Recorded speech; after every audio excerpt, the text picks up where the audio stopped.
자, 국민의힘으로 가보면 어제 이용호 의원이 5인회라는 것을 거론했는데요. 이 실체를 두고 좀 시끄럽습니다. 오늘 김기현 대표 어떤 입장을 내놨는지 듣고 오시겠습니다. 혹시 이거 뭐 들러리냐? 실제로 중요한 핵심 그렇죠. 의사결정은 다른 데서 하는 거 아니냐? 용산 아니냐? 용산이 아니고 당내에서도 예. 그래서 뭐 5인회가 있다.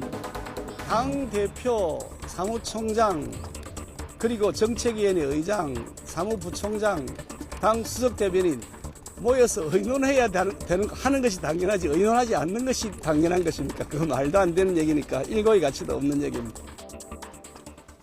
네. 지금 사실 당내 최고위원 보궐선거에 현역 의원이 한 명도 후보자로 등록을 안 하지 않았습니까? 이러다 보니까 이제 질문이 나왔고 이용호 의원도 사실 뭐 나가는 거 아니냐 얘기가 있었는데 안 나갔기 때문에 질문이 있었고 그 이유 중에 얘기를 하다가 이제 5인회 언급이 나온 건데 김근식 실장님도 5인회라는 걸 뭐 좀 들어보셨습니까? 말씀드리긴 좀 부적절하고요. 네. 일단 그러니까 이용호 의원께서 이제 그 거리가 된 최고위원 이제 후보 신청을 하는데 거론이 됐다가 이제 신청을 하지 않았습니다. 예. 그러다 보니까 아마 현역 의원이 아닌 원외 인사들만 지금 후보군에 올라가 있어서 지금 현재 김기현 대표 체제에서 최고위원이 별 그 실속은 없는 게 아니냐 이런 식의 이제 기사도 많이 나와요. 네. 그래서 아마 그런 맥락에서 이야기를 하다 보니까 당내 중요한 의사결정은 최고위원들이 아닌 당 대표를 중심으로 한 몇몇 그 핵심 당직자들이 모여서 하는 게 아니냐라는 예. 이야기를 그러니까 하는 뭐 것 선거 같은데. 기타금 4천만 원 내고 가성비가 나오겠냐 어제 이런 얘기를 했거든요. 뭐 이제 왜냐하면 최고위원이 들어가면 당 지도부에 진입하는 건데 예. 최고위원이 그 매주 2번씩 열리는 최고위원 회의에서 발언하고 거기서 회의에서 의사결정에 참여하는 건 맞습니다만 그 외에 일상적으로 벌어지는 당무라는 게 있지 않습니까? 네. 당무와 관련해서는 또 일상적으로 벌어지는 일이 있고 결정해야 되기 때문에 그럴 때는 사실은 저 말이 맞아요. 예. 당대표, 사무총장, 정책위장, 원내대표 또 뭐 사무부총장, 예. 수석 대변인 정도가 모여서 수시로 의견을 교환하고 정세를 공유하고 방향을 대충 잡아갑니다. 저도 전략실장 할 때 보면 그 실제로 최고위원회, 비대위원회 들어가기 전에 당대표실에서 한 30분 정도 차담회를 갔습니다. 네. 다 모여서 차담회를 하면 자연스럽게 이야기가 나오죠. 이번 주에 주요한 이슈들, 그다음에 오늘 또 이야기해야 될 회의에서 나올 안건들 이런 이야기를 하면서 서로 간에 정보를 공유하고 의견을 모아가고 서로 간에 의견을 수렴해가는 과정이 자연스럽게 있는 거예요. 예. 그걸 무슨 모여가지고 몰래 따로 의사결정하는 것처럼 하는 건 좀 비약이 좀 심했다는 생각이 들고요. 네. 저는 그래서 이게 크게 이렇게 문제가 되면서 갑론을박할 상황은 아니라고 봅니다. 네.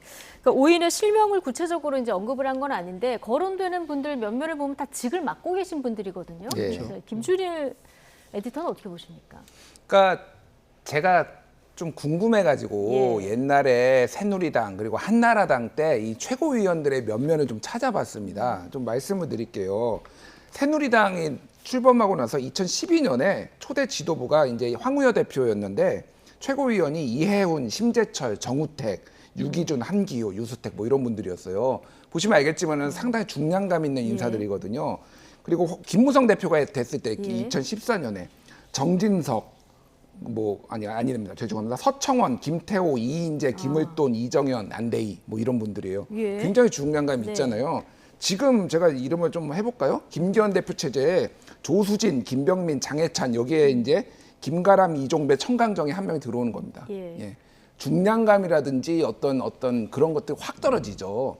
제가 왜 이 말씀을 드리냐면은, 그러니까 당이 최고위원이라는 게 어떤 역할을 해야 되는지에 대해서 완전히 지금 바뀌었다. 지금 이 보수 정당이 그냥 예전에는 중진들이 들어와가지고 당의 중요한 현안에 대해서 논의도 하고 그리고 이게 민주적 의사 결정이거든요. 생각이 다른 분들도 있어요. 보면 당 대표하고 그럼에도 불구하고 서로 조율을 하고 이런 것들이 굉장히 무게감이 있는 건데, 자 김병민 예를 들면 제가 이분들을 깔아 뭉개거나 그런 게 아니라 그냥 돌격대예요. 야당 까는 거 이거 역할 이상으로 하는 게 없어요. 장해찬, 김병민 뭐 이런 조수진 의원은 아예 지금 존재감이 사라졌고요. 김재원 의원은 이제 반치광 내겠다고 지금 밖에 나가서 방송하시겠다고 그러고. 그러니까 이게 아무런 의미가 없는 거예요. 그러니까 지금 최고위원을 왜 두는지 모르겠어요. 그렇군요. 저는 위기예요. 제가 보기에는 이게 어디서부터 시작됐냐. 김기현 대표를 무리하게 앉히면서 시작된 거예요. 그러니까 이게 아무런 이런 민주적인 합의 기구 이런 것들이 예. 의미가 없어져 버리게 된 거는 사실은 윤석열 대통령이 이런 식으로 무리하게 당대표를 내정을 하면서 여기에 개입을 하면서 한 거고 이게 왜 최고위원의 중량감을 말씀하셨는데 예, 예. 지금 민주당 최고위원들을 봐도 초선 의원들이 좀 많고 맞아요. 전체적인 정치권이 좀 이렇게 변화하는 건 아니죠? 맞습니다. 이게 이제 예. 팬덤 정치의 영향이에요, 사실은. 예. 이게 너무 좀 밸런스가 조금 위험한 수위에 이르렀다 저는 보고 있거든요. 과거에 뭐 이런 것들에 비해서는 전체적으로 보면 그래서 나오면은 최고위원들이 하는 게 그냥 뭐 여당 비판, 야당은 여당 비판, 여당은 야당 비판하고 그것만 또 언론도 책임이 있는 게 그것만 또 보도합니다. 또 그러니까 네. 맨날 그것만 또 얘기하는 거예요. 그러니까 전체적으로 그러면은 정당 정치, 민주주의적인 절차를 중요하는 정당 정치의 위기고. 자, 새누리당이 가장 위험했을 때가 이제 이정현 대표 때였잖아. 이정현 대표 때가 딱 지금 같아요. 아무도 최고위원을 몰라요. 처음 들어보는 분들로 가득 차 있었어요. 사실은 이게 예스맨이 돼가지고 당이 최고위원들도 딸랑딸랑하고 이렇게 되면은 당 자체가 위험해집니다. 저는 지금 그런 측면에 있어서는 굉장히 지금 위험 예. 신호에 다다랐다. 그 지금 그 김가람 후보 지금 내정설까지 있잖아요. 이거가 진짜 당내 민주주의 위기 아닙니까? 저는 김근식 교수님도 제 말에 어느 정도 이건 동의하시리라 생각을 합니다. 마음속으로요? 예. 말씀하시죠. 맞는 말씀이고요. 네. 그러니까 과거에 지금 새누리당 시절에 우리 당의 지도부를 구성했던 최고위원들은 다 정치 지도자급들이었습니다. 예. 당의 가장 훌륭한 지도자의 중량감을 가지신 분들이었고요. 근데 그게 지금 와서 이제 최고위원들이 초선 또는 원외 인사들로 많이 채워져. 그건 민주당도 마찬가지 결과를 보이고 있는데 여러 가지 팬덤 정치라든지 최고위원의 중량감이 떨어진 측면도 있지만 저는 제도적인 측면에서 보면 그 지도자급들이 다 모여서 그 중량감 있게 모일 때는 뭐냐면 그 단일성 지도 체제가 아니라 집단성 지도 체제예요. 네. 그러니까 한 번의 선거를 통해서 1등부터 5등까지를 1등은 당대표가 되고 2, 3, 4, 5등이 최고위원이 되는 겁니다. 그럴 경우는 사실은 같은 그 트랙에서 선출을 했기 때문에 똑같은 싸움에서 똑같은 표 차이로 그냥 조금씩 1, 2, 3, 4, 5가 갈라지는 건데 지금 뭐냐면 투 트랙이죠. 단일 지도 체제는 뭐냐면 당대표 선거 따로 해서 당대표 되는 사람이 당대표를 하는 것이고 최고위원 선거 따로 해서 최고위원 선거는 1, 2, 3, 4, 5등까지만 되는 거예요. 그러니까 이 최고위원 선거와 당대표 선거를 분리해서 하는 투 트랙의 지금 선출 방식이 네. 민주당과 우리 당에 다 돼 있기 때문에 최고위원이라고 하는 이 경쟁의 라운드가 조금 더 비중이 떨어지는 걸로 지금 그 자리매김 돼 있는 측면도 있다는 말씀 드립니다. 예. 사실 뭐 언론 책임도 있다 앞서 말씀해 주셨는데 공방거리 아니고 저희도 이제 합의된 내용을 좀 찾아서 보도를 하고 싶은데 눈을 씻고 찾아도 잘 찾기가 어려워서 좀 이런 고충이 있다는 점 말씀을 드리고요. 자, 당원권 정지 1년 중징계를 받은 김재원 최고위원 최근 라디오에 인터뷰를 자주 하시더라고요. 좀 정치 활동을 재개하는 거 아니냐 이런 해석도 나오는데 배경을 어떻게 보십니까? 김재원 최고 입장에서는 지금 안타깝고 아쉬운 처지 아니겠습니까? 그리고 이제 우리 당의 입장에서는 사실은 제가 개인적으로도 아쉽게 생각하고 안타까운 분이고요. 또 당의 오랜 그 충성심과 애당심을 가지고 있는 당의 좀 중요한 자산입니다. 그렇기 때문에 본인은 얼마나 답답하겠어요. 그래서 어찌됐든 간에 당원권 정지 1년이라고 하는 중징계를 받아서 최고위원 회의에 못 나오고 있습니다만 아마 이제 최근에 언론에 이제 나오는 것은 그 최고위원 회의는 불참하게 될지라도 바깥에서 언론과의 관계를 통해서 또는 방송 인터뷰라든지 여러 가지 의견을 필요감으로써 당을 위해서 기여할 수 있는 방법을 찾겠다. 아마 그런 생각을 하고 계신 것 같고 예. 그런 역할을 통해서 내년 총선에 출마를 할 수 있을지 없을지는 모르겠으나 어쨌든 당의 수석 최고위원으로서 내년 총선에 당의 승리와 당의 어떤 역할에 기여할 수 있는 공간을 찾아보겠다. 아마 그런 식의 시발점이 아닌가 싶어요. 예. 그래서 그렇게 일단 시작하는 걸로 보이는데 제가 볼 때는 또 그러다 보니까 방송에 나가면 뭐 여기 나오고 어디 나가면 뭐 전체적인 정세에 관한 이슈를 물어보는 게 아니라 이렇게 나와도 괜찮습니까?부터 물어보는 거예요. 그러니까 이상하게 신상과 관련된 문제를 계속 질문하게 됩니다. 그럼 네. 거기에 답변을 하시게 되잖아요. 그게 그렇죠. 계속 되풀이 되는 거예요. 그러니까 그런 또 안타까운 모습도 보이더라고요. 그래서 예. 조금 이 부분에 대한 과도기가 좀 있지 않을까 싶습니다.